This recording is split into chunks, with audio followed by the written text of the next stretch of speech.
Sang finalmente estava prestes a encerrar mais um embate daqueles insanos. O inimigo, até então resistente, percebeu que o protagonista da história tinha o roteiro ao seu favor e resolveu apelar para a diplomacia do desespero.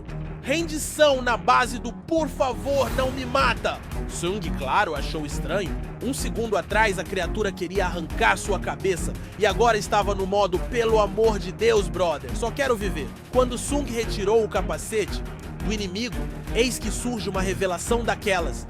Era uma garota demônio, e não uma qualquer, mas uma que já tinha tentado acabar com ele antes, o que deixava tudo ainda mais suspeito.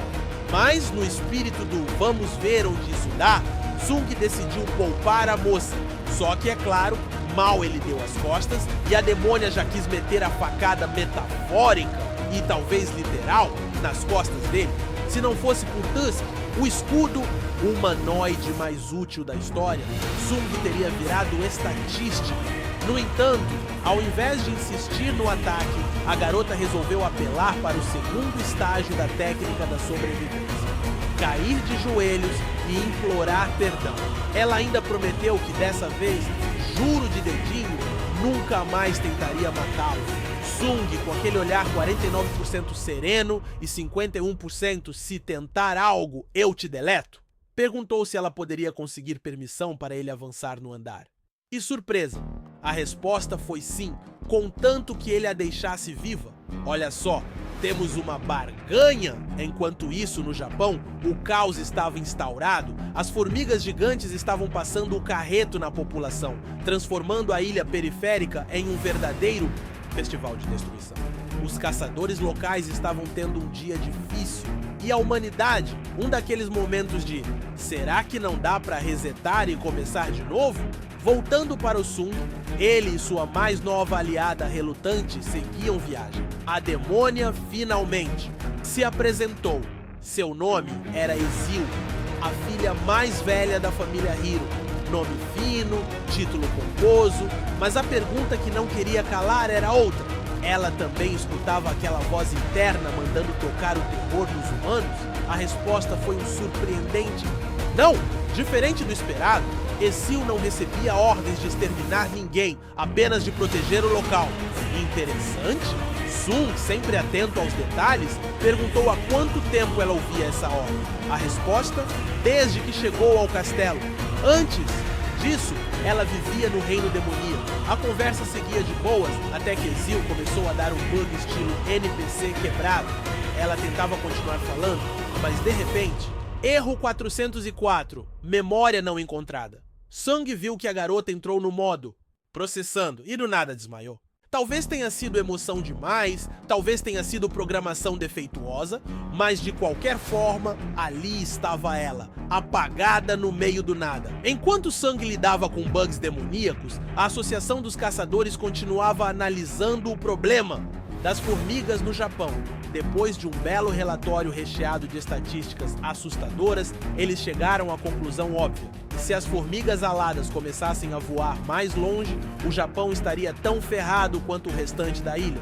Então, melhor pedir ajuda e não esperar para ver o desastre acontecer. Sung, agora com Ezil devidamente rebutada, seguiu viagem até o castelo da família dela. O plano era simples: pegar a licença que ele tanto buscava e seguir seu caminho sem estresse. Mas, como sempre, nada nunca é tão fácil. Assim que chegaram, o pai de Ezil olhou para Sung e imediatamente entrou no modo: quem é esse maluco e por que ele está aqui? Mas o detalhe que realmente pegou foi que ele viu algo que ninguém mais enxergava. Um verdadeiro exército sombrio nas sombras. De Tsung, pausa dramática, o pai da garota, um típico chefe de família demoníaca, rapidamente sacou que algo estava errado e deduziu, da melhor forma possível, que Sung tinha ido ali para derrubá-lo e tomar o castelo.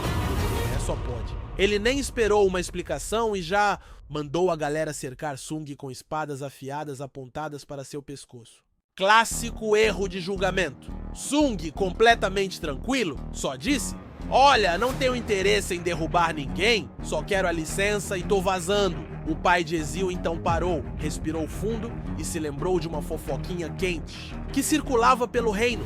O tal do Sung era o mesmo sujeito que teria supostamente acabado com Vulcan e Netos, o que significava que brigar com ele seria basicamente um suicídio. Então, para evitar a vergonha de ser humilhado na frente dos filhos e funcionários, ele resolveu cooperar. Sem mais delongas, entregou a permissão que Sung precisava e disse algo na linha de: "Pronto, agora pode sair da minha casa e fingir que nunca esteve aqui." Sung pegou o item e até teria ido embora pacificamente, mas antes decidiu soltar a bomba. "Ah, só mais uma coisa, vou levar sua filha comigo." Momento de choque, o velho ficou visivelmente desconfortável, mas Sung explicou que precisava de alguém para guiá-lo pelos andares. E convenhamos, Ezio já estava nessa missão de guia, meio que sem querer desde o começo. O pai dela tentou argumentar, mas Sung garantiu que não deixaria nada de ruim acontecer com a garota. No fim das contas, sem muita escolha, o chefe demoníaco aceitou o acordo, e lá foram eles, Ezil e Sung, agora oficialmente um duo. Depois de uma jornada até o andar 89, Sung percebeu que seus soldados estavam cada vez mais parrudos, evoluindo suas habilidades e se tornando um verdadeiro esquadrão de destruição. Mas Ezil não estava tão empolgada assim. O motivo? Os presentes que ela havia preparado para negociar com os nobres dos andares superiores tinham sido destruídos. O plano dela era conseguir as licenças na base da diplomacia, mas Sung tinha outra ideia. Se você é mais forte que todo mundo, não precisa pedir permissão. Ezio ficou pensativo. Sung então perguntou se, caso ela fosse mais forte que ele, tentaria negociar ou simplesmente impor sua vontade. A garota não soube muito bem o que responder, mas ficou meio abalada com a lógica. A conversa tomou outro rumo quando Ezil quis saber por que Sung poupou sua família. A resposta? Ele simplesmente gostava dela. Ezil bugou novamente. Antes que seu cérebro fritasse de vez, Sung pediu para ela voltar para casa e apenas passar a localização das licenças. Mas Ezil, do nada, achou que ele estava chamando ela de inútil e ficou indignado. Após um breve esclarecimento, ela tomou uma decisão. Iria seguir com ele até o fim da jornada. No andar 90, os monstros estavam visivelmente mais poderosos, como Ezio havia previsto. Mas Sung não se deixou intimidar. Ele sabia que precisava continuar sua jornada para conseguir os ingredientes do Elixir da Vida e salvar sua mãe. Enquanto isso, em outra parte do mundo, a quarta missão Raid da Ilha Jeju estava sendo organizada. A atenção era grande, pois agora o Japão também estava em risco com as formigas voadoras. Os caçadores de Rank S foram convocados e o nome de Sung inevitavelmente veio à tona. Afinal, se alguém podia lidar com esse tipo de ameaça, era ele. De volta ao andar 100, o chefe final, Baran, o monarca demoníaco, finalmente apareceu. Sung pela primeira vez sentiu um arrepio. A aura de Baran era esmagadora e Ezil congelou de medo só de vê-lo. O detalhe mais bizarro, o cara não só controlava outros demônios, mas também tinha um Wyvern de estimação. E para completar, convocou um exército inteiro de demônios para cercar o local. Sung, sem perder tempo, chamou seu exército das sombras. Em um piscar de olhos, seus soldados varreram os demônios de Baran, mostrando quem mandava ali. Mas Ezil lembrou Sung de um pequeno detalhe: o verdadeiro chefe ainda estava de pé. E ele não estava para brincadeira. Baran lançou um ataque com raios absurdamente poderosos, atingindo uma área imensa e ainda por cima, deixando qualquer um atordoado. Se Sung não fosse cuidadoso, sua mana poderia se esgotar rapidamente. Ele decidiu agir antes que a situação saísse do controle e foi direto para o ataque. Mas Baran não era qualquer um. Ele conseguiu prever o golpe de Sung, mesmo com a habilidade de furtividade ativada. Quando tudo parecia prestes a desandar, Tusk interferiu e bloqueou um dos ataques, dando a Sung uma chance de reagir. O Wyvern foi abatido, forçando Baran a descer ao solo. Agora sim, finalmente não preciso mais lutar olhando para cima. Sung agradeceu mentalmente. Enquanto essa luta insana rolava, a operação de caça às formigas continuava. Os caçadores discutiam estratégias e um plano começou a tomar forma.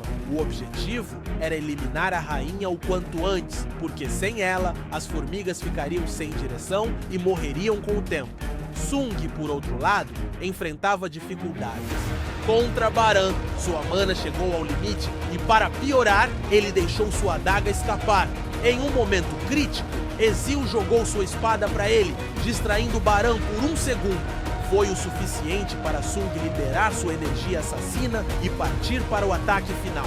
Num golpe brutal, Sung arrancou os braços de Baran e finalizou a luta, com um soco tão forte que a cabeça do monarca saiu voando. Com a batalha vencida, ele caiu no chão exausto. Ezreal, preocupada, correu até ele, mas Sung apenas pediu que ela informasse ao pai dela que a partir de agora, aquele território pertencia ao clã Ezreal. Ainda meio sem acreditar, corrigiu. O nome do clã é Hiro, mas Sung já estava cansado. Demais para discutir. E assim, mais um episódio épico chegava ao fim. Agora, com Baran derrotado, Sung estava pronto para o próximo desafio. E pelo visto, as formigas estavam chegando. E aí, o que achou desse episódio? Foi ou não foi? Cinema puro? Se quiser mais resumos como esse, já sabe. Dá aquele like antes que as formigas cheguem na sua casa.